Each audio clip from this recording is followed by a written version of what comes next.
Noticias 1 es el segundo medio de comunicación más consultado en televisión por los líderes de opinión en Colombia para mantenerse informados. Así lo señala el último estudio del panel de opinión de la firma Cifras y Conceptos. Gracias por elegir la independencia. Por la prensa libre y el derecho que todos ustedes tienen a la verdad, yo soy la Red Independiente. Presenta Noticias 1 con Claudia Cano y Mauricio Posada. ¿Qué tal? Muy buenas noches. Bienvenidos a las mejores noticias del fin de semana. Queridos backers, durante este mes de noviembre, por donaciones de 200.000 pesos, recibirán 23 boletas para participar en el concurso del Carro de la Independencia y además este maravilloso kit de Noticias 1 2023 con morral inteligente que tiene puerto USB y cable para powerbank, carriel y cartuchera. Pueden escogerlo en 3 colores, negro, gris y azul. Recuerden, aportes de 200.000 pesos, 23 boletas y el combo del morral, carriel y cartuchera. Muchas gracias. 2 vigilantes fueron las primeras víctimas del vendaval de anoche sobre los cerros de Bogotá. Los vecinos intentaron en vano detener la avalancha que se llevó su carro y solo esta mañana se pudo lograr el rescate de sus cuerpos sin vida. Una montaña se desprendió sobre el vehículo donde estaban 2 vigilantes en la vía Bogotá-La Calera. Se encontraban adelantando labores de verificación de la zona cuando un deslizamiento de tierra a causa de las lluvias los impactó. Un colega de los vigilantes contó que uno de ellos estaba recogiendo a su compañero cuando de repente fueron impactados por la creciente súbita de la quebrada San Antonio cuando estaban dentro de su vehículo, lo que causó que este último fuera arrastrado. 2 cuerpos que al principio estaban desaparecidos fueron rescatados e identificados hoy como Holman Rodríguez y Javier Velilla por medicina legal. La alcaldía anunció que hay 46 familias damnificadas. Algunos vieron perder sus mercancías y muebles entre el barro y ahora intentan rescatar lo que puedan. Daños materiales, se me rompió la nevera, o sea, muchas cosas. Se nos mete el agua llega hasta acá, cuando el agua corre del barrio hacia acá. Y nos perjudicamos en todo, en la parte económica, en las ventas. Menos que tienen que venir a colaborarnos aquí en todo y a destapar esas cañerías. Otros tuvieron que abandonar sus viviendas con sus pertenencias restantes. Vecinos del kilómetro 6 vía Bogotá-La Calera dicen sentirse abandonados. Nosotros somos unos habitantes aquí de San Isidro desde 1902. Llevamos muchos años aquí y estamos completamente olvidados por el Estado. Entonces, lo que yo les pido, por favor, es que nos tengan en cuenta que nosotros somos seres humanos. Ante la inconformidad de los ciudadanos, la alcaldesa de Bogotá, Claudia López, se refirió a los pasos a seguir tras la emergencia. El punto crítico es ponernos de acuerdo con el Gobierno Nacional y que la Unidad Nacional de Gestión de Riesgos nos ayude a reubicar. El problema es estructural, digamos, el problema es que la gente lleva aquí 60 años viviendo, va rellenando, va construyendo y cuando hay temporada de lluvias se presentan estas zonas. El Plan de Ordenamiento Territorial de Bogotá prohíbe construir sobre esta zona. No se legalizó precisamente porque es zona rural, no puede ser zona urbana. Ese fue una de las discusiones que tuvimos desde el año pasado. De manera que aquí ni hay cota de servicios, ni hay urbanización, ni hay autorización de construcción. Aún así, vecinos dicen que no es la primera vez que se ven afectados por las lluvias y deslizamientos. Además, sienten abandono por parte de las autoridades. Al otro lado del derrumbe, en la vereda El Salitre del mismo municipio de La Calera, los vecinos se encuentran sin agua, luz ni ayuda oficial. Están totalmente aislados. Camilo Galán llegó hasta allá. Camilo, muy buenas noches. Adelante. Claudia, los saludo desde el kilómetro 8.5 vía La Calera Sopó, a la altura del colegio Tilatá, en donde se presenta uno de los derrumbes más grandes y de donde en estos momentos, donde no para de llover, se sigue escuchando cómo caen rocas de la montaña. Nosotros nos encontramos a algunas de las personas que viven en este sector y que van caminando a sus casas porque no hay vía y lo que más les preocupa en estos momentos es que llevan más de 30 horas sin luz y agua. Estos son algunos de los testimonios de estas personas. En la casa donde yo vivo, de la casa para abajo, todo se derrumbó. Eso es un talud que uno le da hasta tristeza. Yo vivo ya 5 años en esa casa, porque ya llevo 12 años viviendo acá en La Calera, y en esa casa 5 años, y cuando me asomé me dio mucha nostalgia. Yo vi las grietas en la casa, les tengo las fotos, las pruebas de las grietas, estaban por ahí unos 10 centímetros de anchas. Y ya ayer con ese aguacero, esa agua se profundiza en las grietas y eso es lo que produce una impulsión de la tierra y se va. Entonces, lógico, nosotros estamos en riesgo y hay muchas personas por acá en el sector de que temen porque las casas están en alto riesgo, pero nadie ha venido hasta el momento, hasta ustedes, los primeros periodistas que yo veo en la zona. Claudia, algo que también les preocupa es que ha sido muy poca la presencia de las autoridades en este punto del derrumbe, como les dije, en el kilómetro 8.5 vía La Calera, Sopó. De esto también se quejaron algunos habitantes de la vereda del Salitre. Comenzaron como tipo desde la 1, comenzaron a hacerle, pero pues hicieron muy poco, me hago entender, pero pues no han hecho presencia así constante hartos para preocuparse por nosotros, nos tienen muy olvidados. Preocupados y pues esperando, pero nada, acá puede pasar los días, no, si nadie ponemos queja entre toda la comunidad, nadie viene acá, lo abandonan a uno en sentido que nada de luz, pueden pasar los días y nada.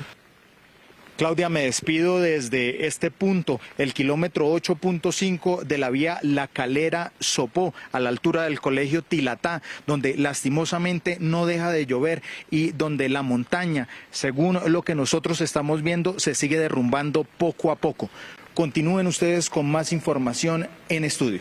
Camilo, muchas gracias. Continuamos con otras noticias. Las acciones de la Petrolera Nacional sufrieron 2 caídas la semana pasada, una solo por cuenta del dólar y otra por su ausencia en un índice bursátil de empresas con alta liquidez y podría seguir cayendo. Marta Olaya. Claudia, los analistas todavía disputan si gestos del gobierno han ayudado en la caída y la conclusión es que parcialmente sí, pues la petrolera sufre también por el precio del dólar que no se le puede atribuir al presidente. La acción de Ecopetrol registró nuevamente esta semana fuertes pérdidas. Su valorización bursátil cayó más de un 10% y la acción volvió a llegar a niveles de 2.235 pesos, luego de que la petrolera fuera excluida del indicador de fondos de capital estadounidense MSCI.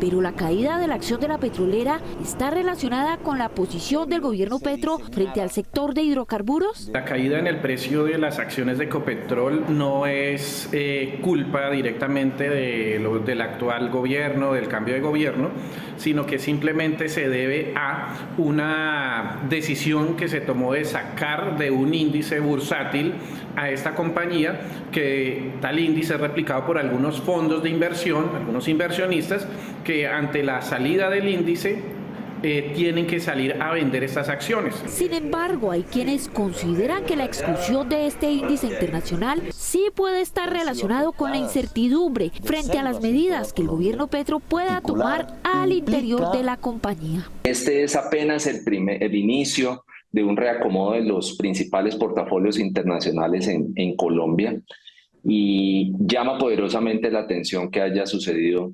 específicamente en esta época y específicamente después de la entrada del nuevo gobierno. De hecho, son varios los analistas que consideran que la acción de la petrolera podría seguir sufriendo una alta volatilidad tras la incertidumbre frente al futuro nacional del sector de hidrocarburos. Esta mañana la revista Cambio reveló las fotografías de la esposa de Francisco Barbosa, la contratista Walfa Telles, saliendo de uno de los edificios de la Fiscalía con 3 maletas, 2 portavestidos y 2 máscaras venecianas. Víctor Ballestas. Claudia, según la Fiscalía, las maletas contenían ropa y pertenencias de la familia Barbosa, pero ella no explicó por qué, siendo suyas, estaban en cadena de custodia. El informe periodístico de portada de la revista Cambio, y cuyo título es Las misteriosas maletas de la esposa del fiscal, revela un episodio escandaloso. Las 5 maletas que sacó la esposa del fiscal Barbosa de una de las sedes de la entidad. Según un informe de fecha 8 de septiembre de 2021, descubierto por Cambio y publicado hoy, el auxiliar de la Unidad Operativa de Protección de la Fiscalía, Jonathan Prieto, la esposa del fiscal general Walfa Telles, llegó a una de las sedes de esa entidad ubicada en el norte de Bogotá, en un quinto piso acompañada de sus escoltas. Ingresó a las oficinas que tenían las puertas cerradas y con sellos hacia las 9 de la noche el lunes 6 de septiembre del año pasado. El informe contiene 7 fotografías en que se ve a partes de lo que sucedió. En el escrito está detallado lo que la esposa del fiscal Barbosa se llevó esa noche. 3 maletas, 2 portavestidos, una escalera, 2 máscaras venecianas. El contenido de las maletas y la razón de su retiro de la entidad oficial sigue siendo un misterio. Tanto el fiscal como su esposa fueron consultados, según dice el artículo, por la revista Cambio. Nosotros no quisieron responder, pero hoy la Fiscalía publicó un comunicado tachando con grandes letras rojas de falso el informe. La ley es clara. El autor del documento de la Fiscalía, reportando la actividad de la esposa de Francisco Barbosa, fue ascendido 5 meses después con la firma del propio fiscal general. Muy importante. No es la primera vez que la familia Barbosa Telles se ve envuelta en escándalos por presuntas irregularidades. La pareja asignó funcionarios de la Fiscalía para pasear a sus perritos, de acuerdo al columnista Joey Ackerman. Los colombianos seguiremos resignados a pagar los lujos de Bell y Laika. La familia Barbosa también organizó un viaje de puente festivo a San Andrés en plena pandemia e hizo abrir almacenes para hacer compras. Seguimos trabajando. Walfa Telles tiene en la fiscalía que dirige su esposo una denuncia penal por aceptar un contrato con una empresa que ella vigilaba cuando era subalterna del Contralor Córdoba. El proceso por esta denuncia no aparece, según denunció hoy Daniel Coronel. La Fiscalía General de la Nación será firme. Hasta el momento no ha habido ninguna consecuencia disciplinaria o penal contra los Barbosa Telles. La Fiscalía Barbosa reaccionó esta mañana al informe de la revista Cambio de una manera poco institucional. Con hostilidad estampó el título falso sobre la portada de ese medio y también la tomó contra Noticias 1. Numeral, no se deje engañar. Con esta inusual forma de comunicar sus anuncios oficiales, la Fiscalía General de la Nación, presidida por Francisco Barbosa, publicó hoy un trino y un comunicado poco antes de las 10 de la mañana para rechazar la noticia de portada de la revista Cambio que involucra a la esposa del fiscal Wanda Telles en la extracción de 2 maletas y otros elementos de una sede de esta entidad, una noche de septiembre del año pasado. La Fiscalía General de la Nación se permite desmentir esta información falsa y tendenciosa emitida por el portal de noticias Cambio.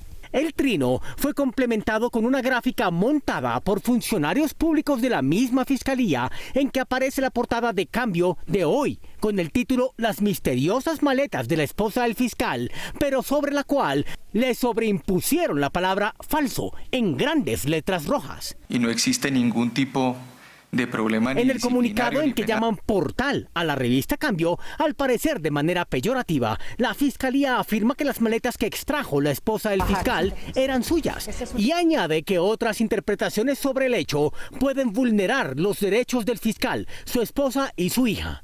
Y es una menor de edad. Las directivas de la revista contestaron también hoy. Este descomedido comunicado de la Fiscalía no responde las dudas que plantea el artículo. Esta semana publicaremos más evidencias de abusos e indelicadezas de Francisco Barbosa. Hacia las 11:30 de la mañana de hoy, es decir, 1 hora y media después del trino contra la revista Cambio, la Fiscalía publicó otro trino, pero esta vez tratando de afectar a Noticias 1, a la que también calificó de comillas portal. Este medio ha revelado varias conductas reprochables de Barbosa y su esposa. Por ejemplo, cuando publicamos pormenores de su viaje turístico a San Andrés en medio de la pandemia. El trino y su correspondiente comunicado pretende informar sobre la situación judicial de un exmiembro de Noticias 1, pero al final incluye una opinión que no tiene relación con la situación judicial a la que alude. Que el ejercicio periodístico no se convierta en un escudo para evitar investigaciones. La coincidencia entre los 2 trinocomunicados hostiles de la Fiscalía contra 2 medios críticos de la gestión de Francisco Barbosa no ha pasado desapercibido para analistas y juristas. La Fundación para la Libertad de Prensa en Colombia, FLIP, ha sido advertida por Noticias 1. Un coronel cuya hoja de vida se examina esta semana para ascender a general fue denunciado por sus subalternos por una relación con la que le vendía el oro ilegal a alias John 40, pero la inspección de la policía resolvió ignorar la denuncia. Enrique Tapias. Claudia, cuando los policiales de Guainía cogieron un embarque de oro, su tenedora les dijo que eso ya estaba cuadrado con el coronel Jimmy Bedoya, que tenía mando allá en 2020 y hoy es director de talento humano de la policía. El próximo martes y miércoles, los 9 generales de la policía se reunirán para analizar las hojas de vida de 35 coroneles y seleccionar a los oficiales que adelantarán el curso de seguridad estratégica para ascender al grado de brigadier general en diciembre del próximo año. Entre el grupo de coroneles que serán evaluados, algunos tienen procesos vigentes en la inspección general y otros inexplicablemente no los tienen, pese a la existencia de informes de inteligencia sobre posibles actos de corrupción.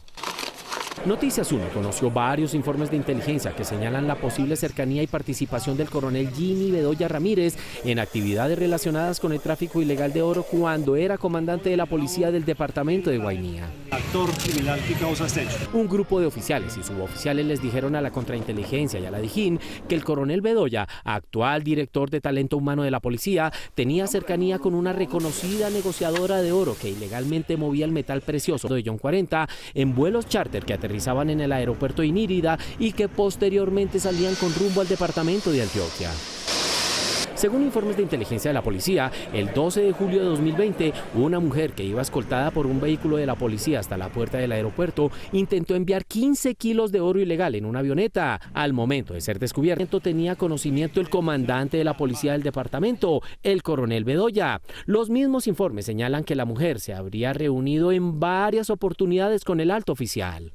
Otro inconveniente que rodea al actual director de talento humano de la policía está relacionado con 2 órdenes de compra de combustible, aparentemente con sobrecostos, teniendo en cuenta que la gasolina en esa zona del país es subsidiada. Me permito comunicarle que este despacho decretó la apertura del proceso de responsabilidad fiscal referido respecto a las presuntas irregularidades presentadas dentro de las órdenes de compra número 39631 de 2019 y 52682 de 2020. Pese a los señalamientos de inteligencia de la Dijín y las declaraciones de varios uniformados en las pruebas de polígrafo, la inspección de la policía nunca abrió un proceso para verificar si las informaciones eran o no verídicas sobre las posibles actividades ilícitas del que podría ser el nuevo general de la policía, si así lo determinan sus superiores. Noticias 1 se comunicó con el coronel Jimmy Bedoya y este negó los señalamientos y aseguró que no es responsable de ninguna actividad ilícita.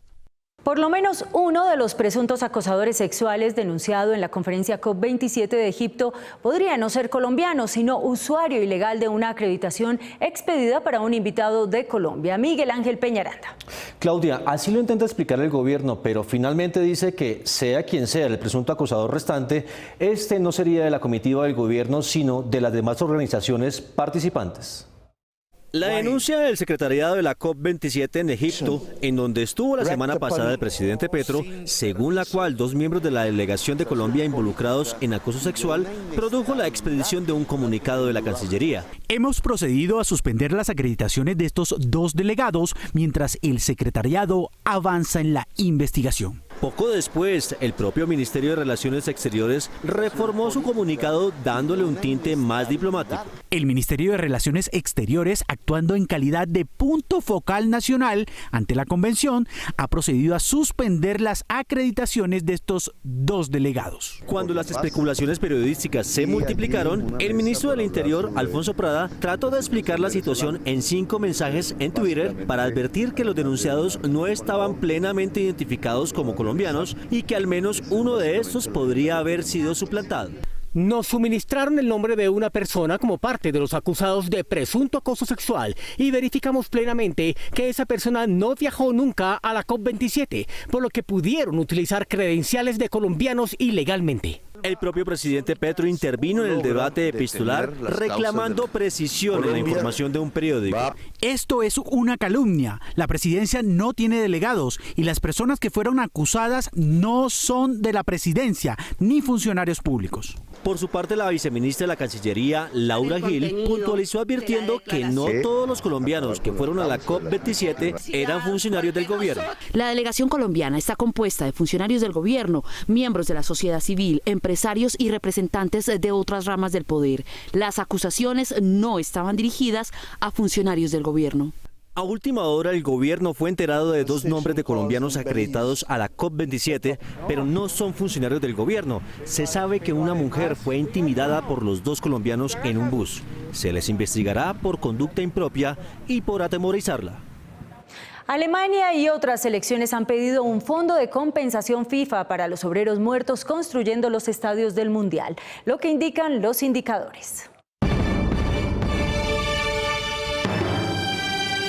Construyendo los estadios para el Mundial de Sudáfrica 2010 murieron 2 obreros. En las obras de los de Brasil 2014 murieron 10, en los de Rusia 2018 fueron 21 y construyendo los de Qatar 2022 6.510. Esto indica que cada partido de este Mundial ya tiene sus 101 muertos.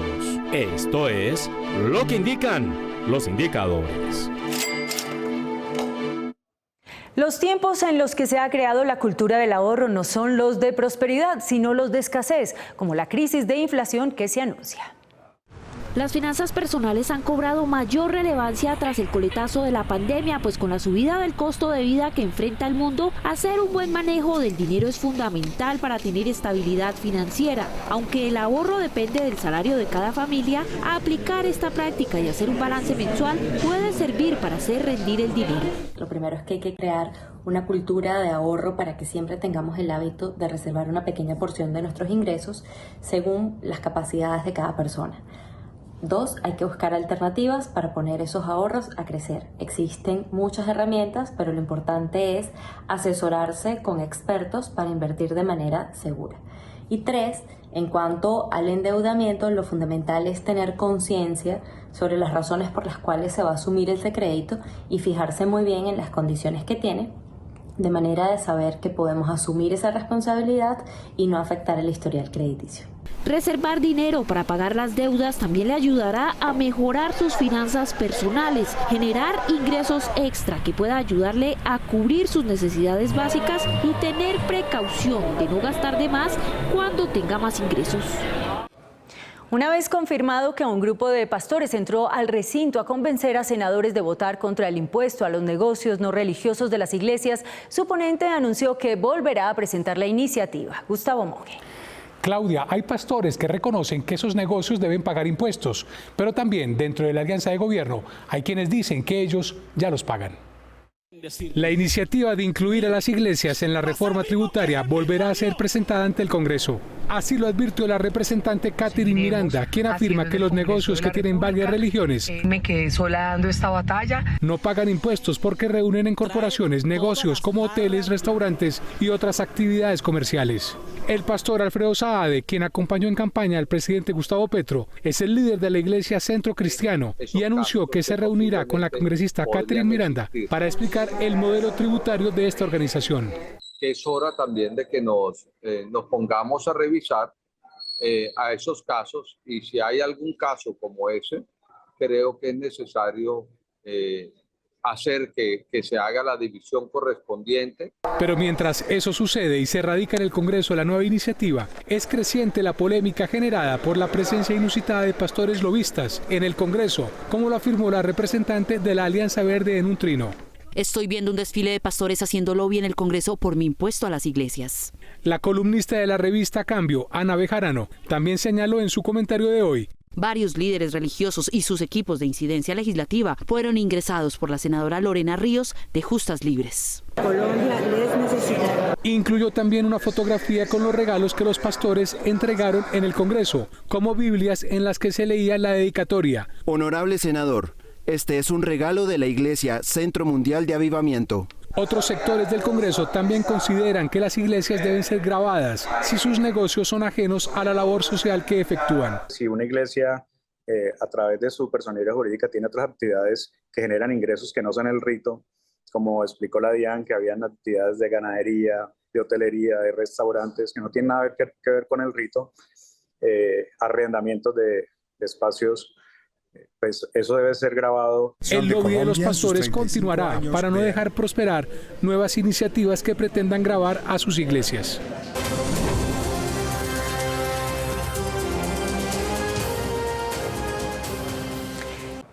Los primeros en pagar para que fuera autenticada su cuenta en Twitter fueron Jesucristo y algunos poetas muertos, en los que se personifican influencers anónimos. Cierto caos se vive en la red del Pajarito Azul. Desde que el pájaro fue liberado para que el multimillonario empresario Elon Musk se hiciera cargo de la red social de los 240 caracteres, las 2 primeras semanas después de la compra ha sido un caos. Despidos inmediatos de trabajadores y altos ejecutivos, eliminación de puestos de trabajo y cobro por servicio están transformando Twitter. Desde el pasado 27 de octubre, día en que la venta de la película de la red del Pajarito Azul terminó, inició la incertidumbre de los millones de usuarios de Twitter, quienes desde esta misma plataforma han expresado su deseo de emigrar en caso de que existan cobros por verificar las cuentas. Por ahora, los usuarios de una de las redes sociales más influyentes de la última década esperan pacientes las decisiones que Musk pueda tener, pues diariamente y a través de su cuenta de Twitter, @ElonMusk, revela secretos de lo que busca con Twitter. Los jóvenes que van a su primera entrevista deben saber que en ella no solo le preguntarán sobre las habilidades que le ayudarán a la empresa, sino las condiciones personales que crearán un futuro ambiente laboral.